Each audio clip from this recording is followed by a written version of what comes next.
Today, we're going to be talking about mark making. I think that mark making is, to me, kind of like the bones of art. It's where we begin. It's where art began, and it's where we begin ourselves. Mark making is what we do when we first start making art. We are given a tool, usually a crayon, a brush, and the first thing that we do is make a mark. And I watched that with my own children, and I can't wait to do it with my own granddaughter, my brand new granddaughter. But I think that if you watch children, especially in those first moments that they make a mark, you can see how they feel connected to the instrument in their hand. And in fact, it's just a way of their inner being coming through. And we get distracted from that as we grow up. And I've just been looking through a wonderful book, which I'll link to our Facebook, by Stephen M. Moyne on expressive drawing. And there's a little quote there of a fellow who teaches art at a university, and he's telling his daughter at home what he does for a living. He teaches grown-ups how to make art, how to draw. And she says, "You mean they forget?" So I think we do forget how to draw that way, the way that comes from an self-conscious way.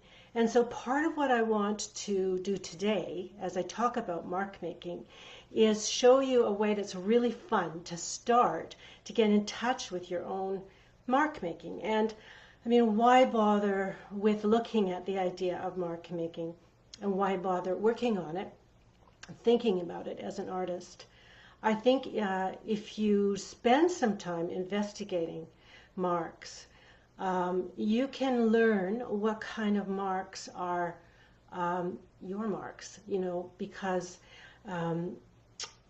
part of the way that we can enter mark making is in a kind of subconscious way, trying to maybe connect with the subconscious. And this all came out with modernism in the early 20th century. This wasn't really a new approach to drawing, but a rediscovery of mark making as something that is maybe part of our subconscious, and that can feed our art. And I know a lot of you are working in abstract, and so that can be really helpful. But even if you're not working in abstract, mark making can allow you to just spend some time with your mind, hand, and instrument. So you build that connection between the mind and the hand and your art making tool. So it's really an eye-hand connection, and that's always good for drawing. So I want to start out with this great big sheet of paper I've put on my wall.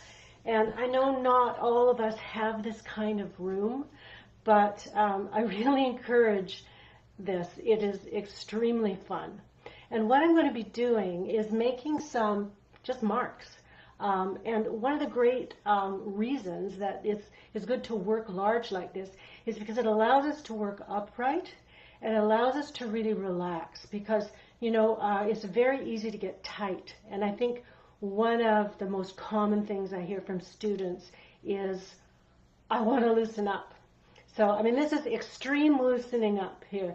But in general, when we draw, when we make marks, we tend to work over a flat space, or maybe up against an easel, but which is a step closer to becoming a little bit more relaxed in our bodies.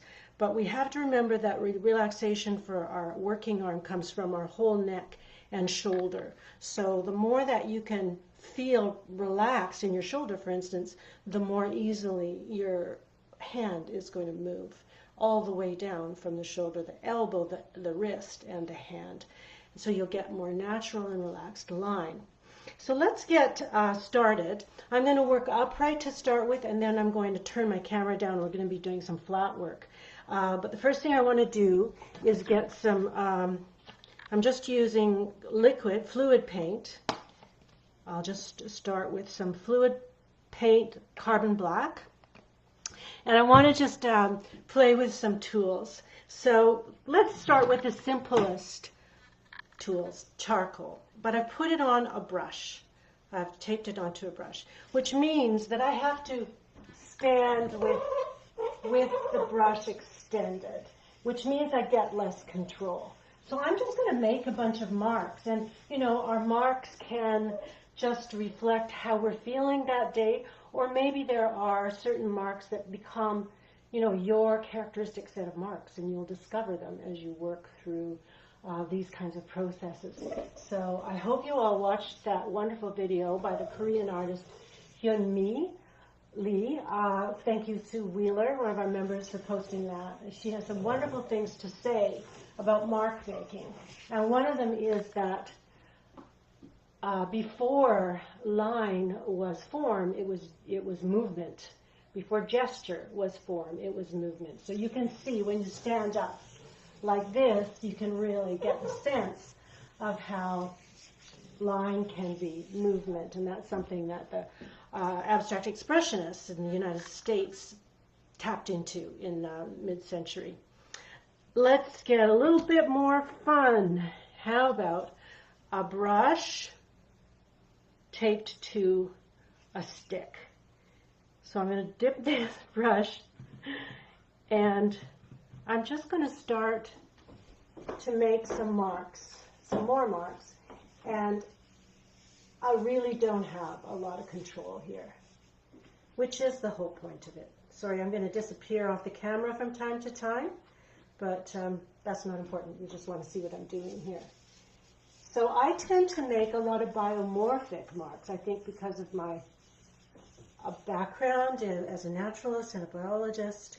But I think many of us do, because we often turn to the natural world for our forms. It's the source of so many forms, and there is not a lot of straight angles in the natural world. Lots of curves, spirals, circles, branchings. Anyway, this is totally fun. Try this. Maybe I'll spray it first just to get a little down so the paint doesn't clump on it. I'm just kind of pulling it through my paint on my palette. And this is fluid paint, so it's going to move around. So that's pretty great. Hard to make these kind of lines with a simple brush. There's all kinds of things in your world, I guarantee, in your kitchen, in your hardware store, on your beaches, in your forests, that can make wonderful lines. Wow, that's pretty great. I'll take some close-ups of these two and put them on the site. Let's see what else we have here. One of my favorite tools these days is this. I was using this in the landscape demo that I did. It's a brush I made from a piece of polypropylene rope wrapped onto a twig, because I really like the scratchy marks that it makes. It's great for twiggy, shrubby kind of foliage.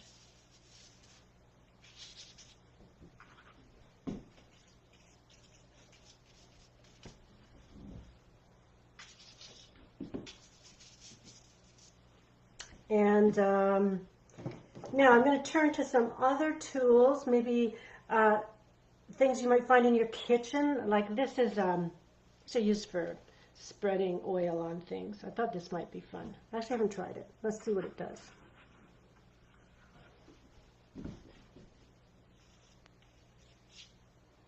Again, you get these parallel scratchy lines. I'm going to pull my camera in so you might be able to see that a little bit more closely.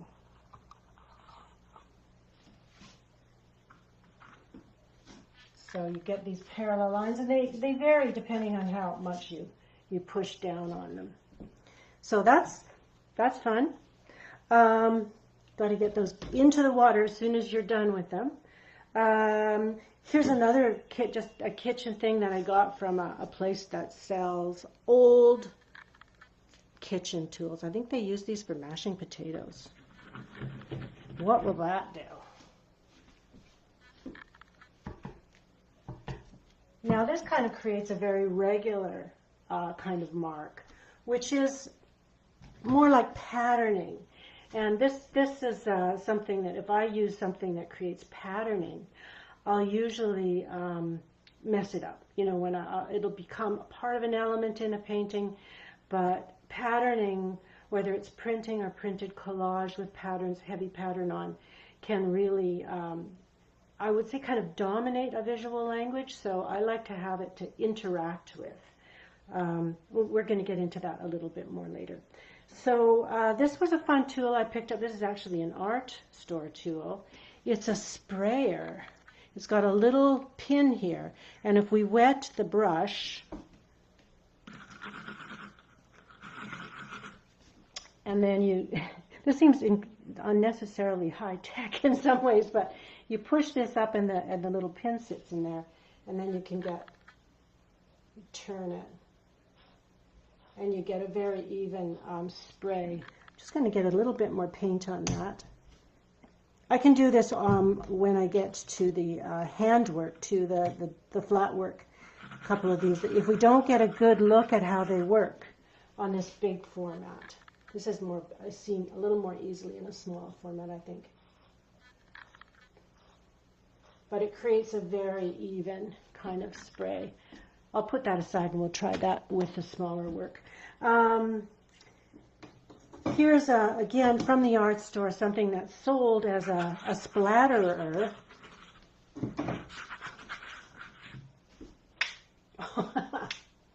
That got all over my studio and me.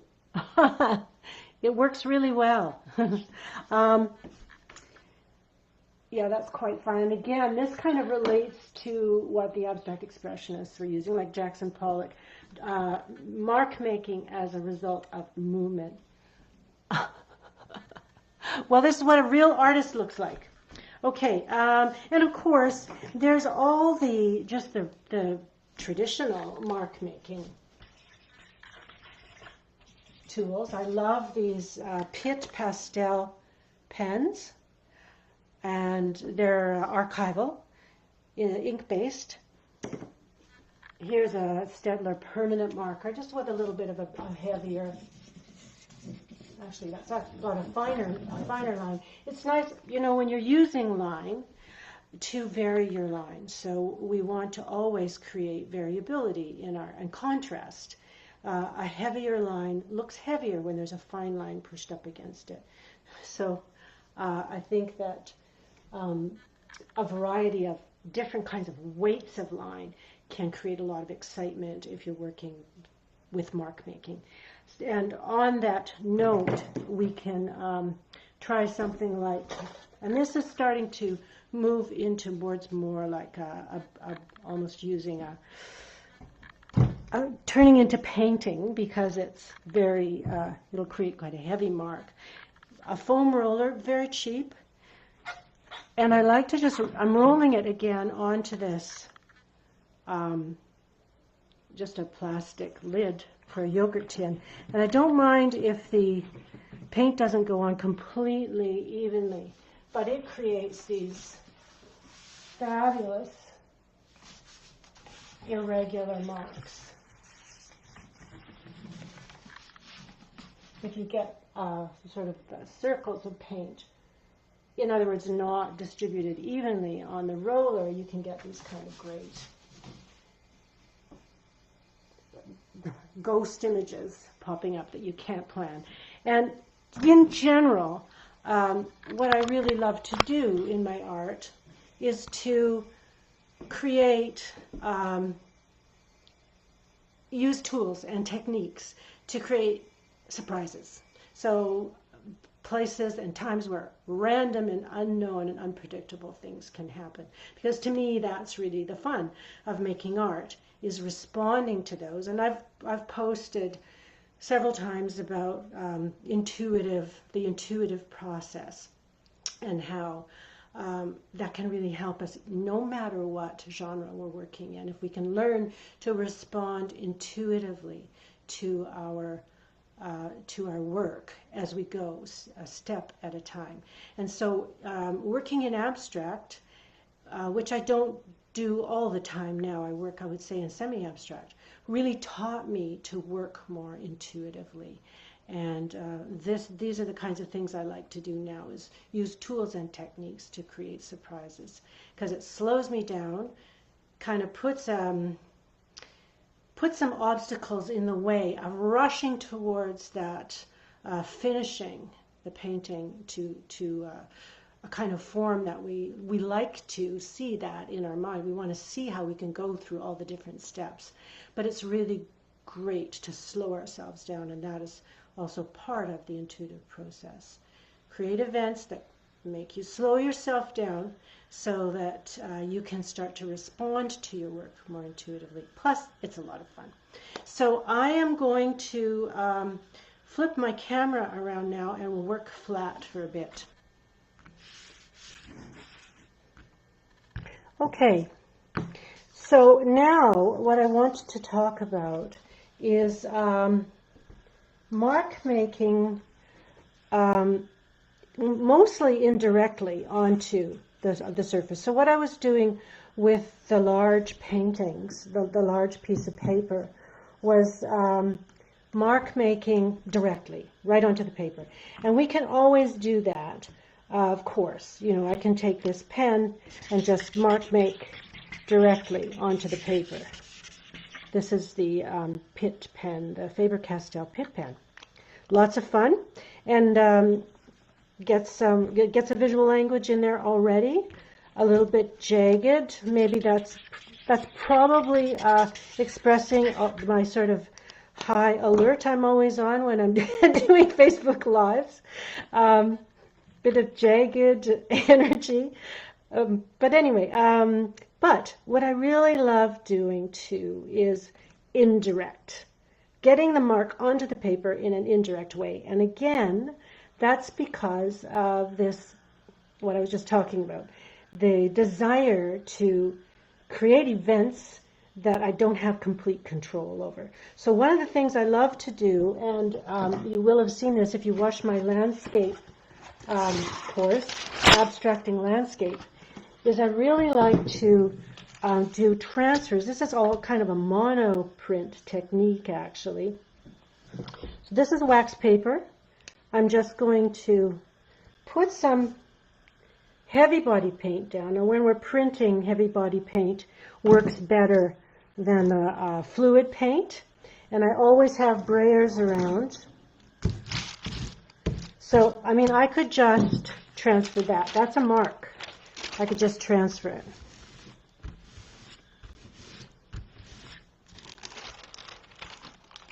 I think that's just incredible. That makes me really happy. I could also, I could put some more paint on there. Put this back here. And I could create line. Just bray that in again into a more solid. And I can create a negative line by drawing in, I'm using a twig here, drawing into this and then pressing it down. And we get a negative line. So again, it's the playfulness of creating this, taking your visual language and playing with it. So here it is in positive, dark on light. Here it is light on dark. I could also score into it from the back, and then I get another kind of transfer, a transfer of a positive line. So this to me creates just really interesting surfaces. I use it a lot in my paintings to create kind of distressed sorts of surfaces. So let's try just a couple more transfers. We can use white as well. I'm just going to work in black and white today because I think there's enough material here that we don't need to move into color and get distracted. But at the end of the demo, I'll show you how this can translate into colored pieces. So I'll get some white.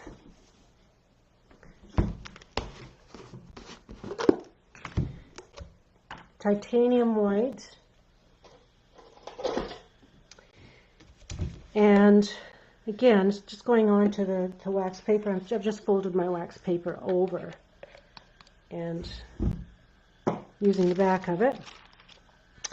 And maybe what I'll do is get a fresh piece, and I'll show you how we can make a brush stroke with this technique as well. So if you love to work with brushes, here's just a little round. I can pick some of this up and do some brush strokes. Now the wax paper resists it, but I kind of like that. So if you can see what I've done there, and now I'll transfer again. So for me, one of the real joys of working with acrylic and mixed media is this ability to layer really fast. And again, you know, you get all kinds of interactions and things happening that you didn't plan. And I'm not saying that this is my whole process.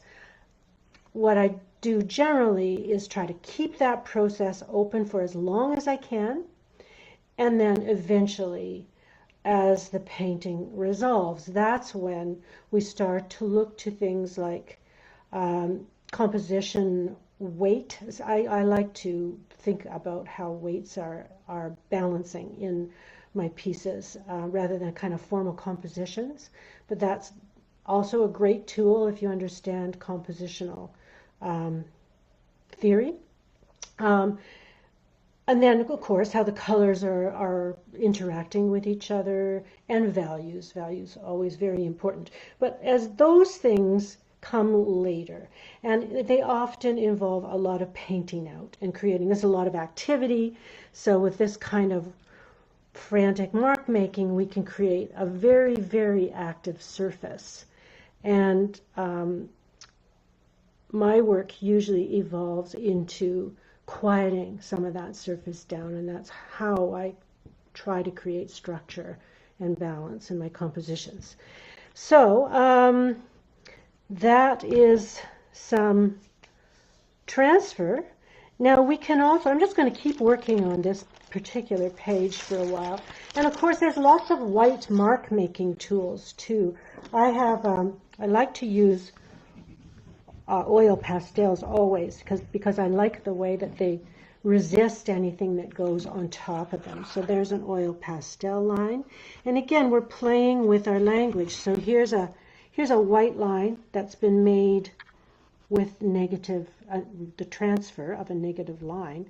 And here's a white line that's made in a completely different way. But it's kind of the same visual language. What else do I have here? I also have a black oil pastel.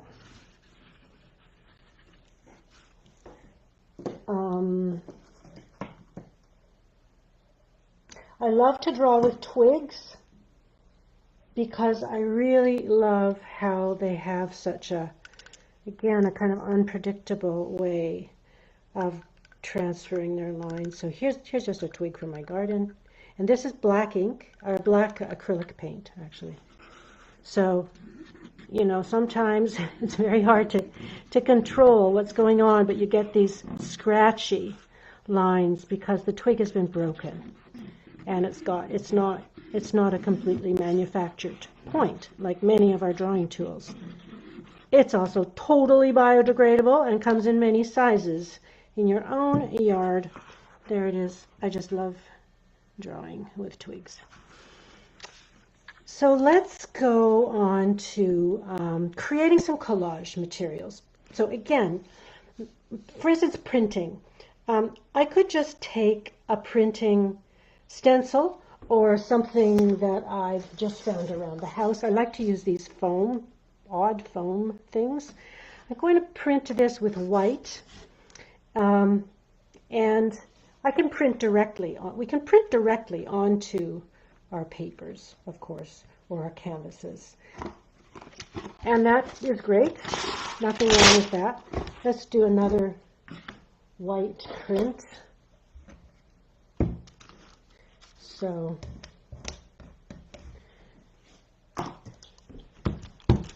again, I'm using a brayer, and we'll just print directly on. Now, what we get when we do printing is we get, as I was saying before, we get a pattern, a very regular pattern, which is a kind of mark making. But it can be very, it can have a lot of, patterning can have a big voice. You know, it can really create a dominant element in your work. And that's fine. I usually like to go in and interact with it. You can also draw into these just, you know, meat foam packages. That's kind of a fun thing to do. I'll do one of these too. If you want to, because, you know, you can buy lots of stencils in the art stores, but it's also nice to make your own. So let's print onto that black. You just see a little bit of that coming out. So that's kind of a new visual language. I've introduced circles in these two. Again, they're kind of this, it's the same visual language, but flipped around and used in different ways. But I could also print onto collage materials. And what I love about that is that then I can, instead of going in and, say, painting over these to interact with them, I can collage them on. And I'm sure a lot of you have worked with collage. So I'm using matte medium here. And you need to get it spread evenly all through, all underneath, and all on top. This is collaged onto tissue paper, just plain, cheap, white tissue paper, like the kind you get at the dollar store, just this. And what I love about it is that it disappears. So you can't see the edges of the paper. It's so fine, so thin. And you can use, of course, you can use deli paper too. It's just got a little bit more heft to it. So I really like the way that you can kind of create these kind of skins that lie one on top of another, so you get to see what's underneath coming through as well. So you can see that the mark making underneath is there too. You can use papers like old dressmaking patterns. I've actually printed onto this old dressmaking pattern. I like to get these embossed wallpapers. They were very out of style for a while, but they're back in style. And again, what I really like to do is to print onto tissue paper and then collage them on, so that I get these crazy interactions between the patterning and what's underneath. So let's see if there's something else I can use here.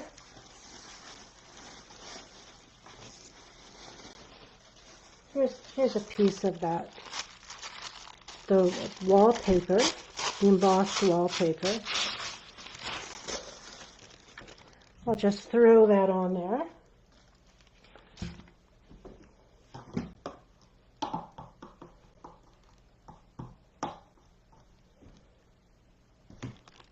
And there's my matte medium,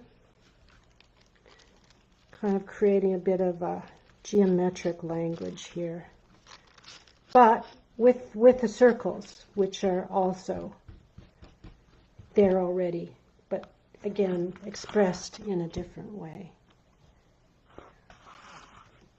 And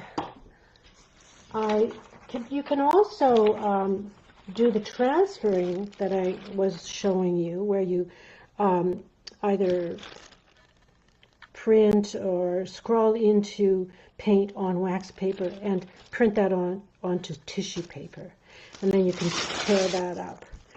So you're kind of moving away from the direct, putting it directly onto the paper or the canvas, and it becomes again something else. I've changed it now. I'm just going to grab some paper towel.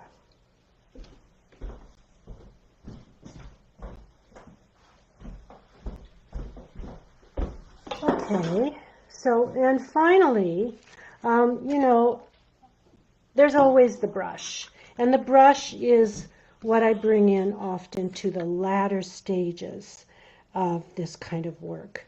But I'm just going to grab a separate piece of paper because this is getting very, very busy. So I would use mainly, I would be doing glazing to pull areas together, so using very thin paints, like I love the Phthalos and the Quins. Sometimes I use acrylic inks, which are so transparent and so intense, and they're beautiful for glazing. So that is one way to bring an area together that seems like a million different things are going on. Put down one glaze of ink, and it pulls it together in a way. And then eventually I would be introducing some opaques to calm some areas down and paint some things out. That's always the hardest part because you get attached to these beautiful, fun things happening. But I want to show you, you can also make indirect brush marks and calligraphic marks with your brush. So I've created all these papers. With some of this is India ink and some of it is black fluid acrylic. And then, so I've made my marks, and then I'm just going to tear stuff up. And one of the reasons that I like to work with the black is because it gets some of your dark values in there right away. And sometimes it's hard to remember to get your dark values in. Some of you may have come from or are still mainly watercolorists, and it's took me a long time to really get brave with getting my darkest values in, because we always save those till last with watercolor. But if you can get some mark making in black, then you've already got that end of your value kind of bar, and it goes a long way to creating a strong painting if you've got your lightest lights and your darkest darks. So let's just get a few more of these down. And again, you know, because they're on tissue paper, they can interact with each other in different ways, in layering ways. So, for instance, I could lay this on top.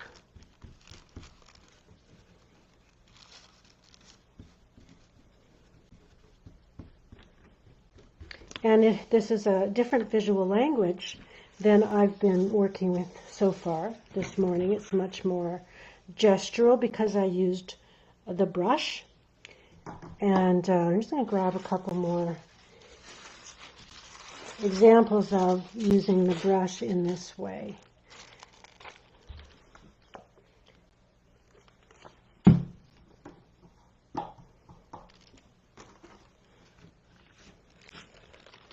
This one is actually not black, but a gray mix.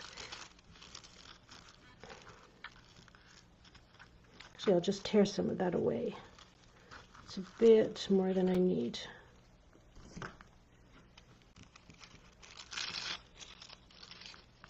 What I really like is to, you know, you take what you've got and then mess it up. You know, like this one here, I tore right through some brush strokes. And you can cut these too if you want a more precise line. But again, I think tearing helps to create a little bit more unpredictability. So, but what I really like is I like this edge that is the broken. You know, in our mind we see the brush stroke, we can see that it comes from here, but it creates such an interesting edge there.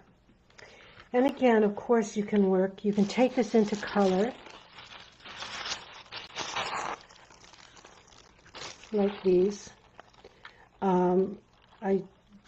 In one of my courses, I do abstracting landscape by using collage. So we create a lot of collages that are based on the landscape we're working from, tear them up and build it as a collage landscape first.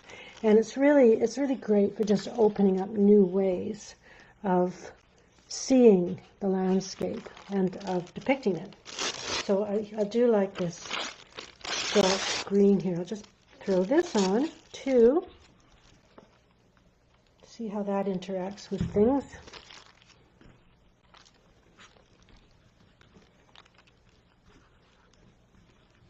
And quite often, if you're working on paper, you don't have to worry about contained compositions because you can always crop paper. So what I love to do at this stage is just have a whole bunch of different things going on. And eventually what happens is a kind of visual language emerges. Right now these are totally different visual languages. Not totally, but in large ways different. So then I might just take some of this kind of thing and put it down in there. So it's very, very intuitive work. And there isn't just one right path it could follow. There's lots of different paths that every painting can take many paths. I think if we remind ourselves of that, that can help us be a bit more relaxed as we work, because there isn't, there isn't the painting at the end of your work. There's a painting. So here, I'll just bring this up a little more closely so you can see it's wet and quite shiny right now still. But so what I'd like to do is to show you some of the work that I have created using some of these techniques, and just talk about how they were resolved. And I will maybe, if we have a little time, come back in here and do a oil or an ink glaze. Since I was seeing the prices of ink. Also work on black, of course. There's some prep that I did on black.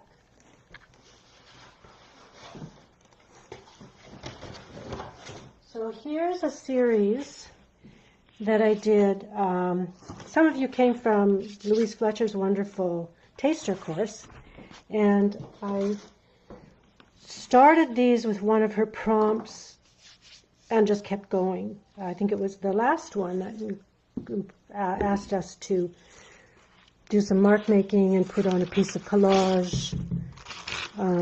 So I got a series from these, and I just wanted to show you some of the surfaces and show you how some of these techniques were used in some of these surfaces. So here's one, for instance. Here's a collage of that mark making on tissue paper made with brush strokes.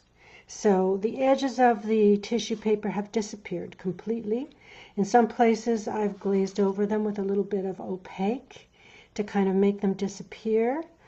Here's some transferring from wax paper, and it gives us this kind of distressed look, and I really love this, and I was so happy when I discovered this technique because I couldn't get that distressed surface any other way.